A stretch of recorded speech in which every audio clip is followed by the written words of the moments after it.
वो रात जिसने सब कुछ बदल दिया।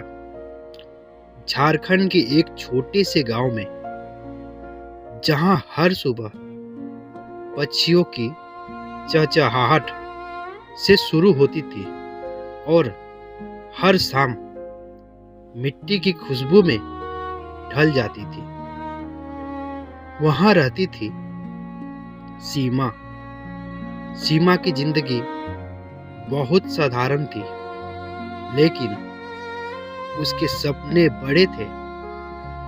वो पढ़ लिख कर अपने माता पिता का सहारा बनना चाहती थी।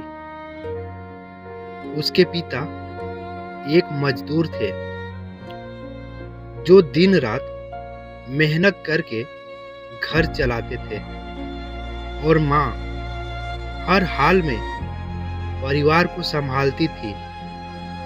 सब कुछ ठीक चल रहा था, लेकिन कहते हैं ना जिंदगी कब करवट ले ले कोई नहीं जानता। वो काली रात, एक रात अचानक तेज बारिश शुरू हो गई।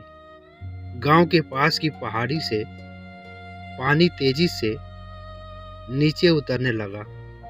किसी को अंदाजा नहीं था कि ये बारिश तूफान बन जाएगी।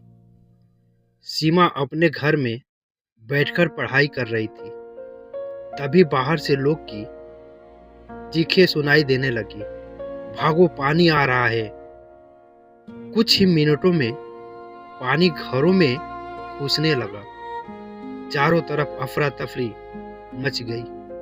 सीमा के पिता ने तुरंत परिवार को बाहर निकालने की कोशिश की, लेकिन पानी का बहाव इतना तेज था। सीमा अपनी माँ का हाथ पकड़े हुए थी, और तभी एक जोरदार लहर आई और सब कुछ बिखर गया। बिछड़ने का दर्द। जब सीमा को होश आया, वो एक पेड़ के नीचे पड़ी थी। चारों तरफ सन्नाटा था, कीचड़ और तबाही थी।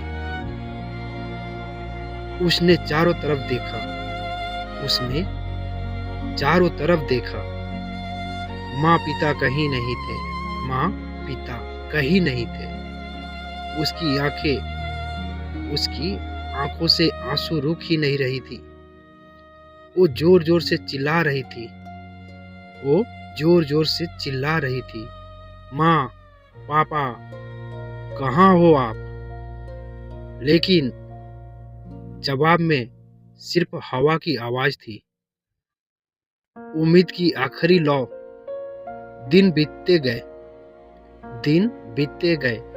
गांव के लोग धीरे से धीरे संभलने लगे। राहत टीमें आई, लेकिन सीमा के माता पिता का कोई पता नहीं चला। हर दिन वो उसी जगह जाकर बैठ जाती जहां उसने आखिरी बार अपने परिवार को देखा था। लोग उसे समझाते हैं, लेकिन उसका दिल मानने को तैयार नहीं था। एक नई शुरुआत। एक दिन गांव के स्कूल के शिक्षक उससे पास आए और बोले, सीमा, तुम्हारे माता पिता चाहते थे कि तुम पढ़ो, आगे बढ़ो। क्या तुम उनके सपनों को अधूरा छोड़ दोगी? ये बात सीमा के दिल में उतर गई। उसने आंसू पोंछे और खुद से वादा किया, मैं हार नहीं मानूंगी। मैं अपने सपनों को पूरा करूंगी। अंत नहीं, शुरुआत है। वो कहानी जो दर्द से शुरू हुई थी अब हिम्मत की मिसाल बन गई। सीमा आज भी अपने माता पिता को याद करती है, लेकिन अब वो टूटती नहीं, बल्कि हर दिन और मजबूत बनती है। कुछ कहानियाँ खत्म नहीं होती, वो हमें जीना सिखाती है।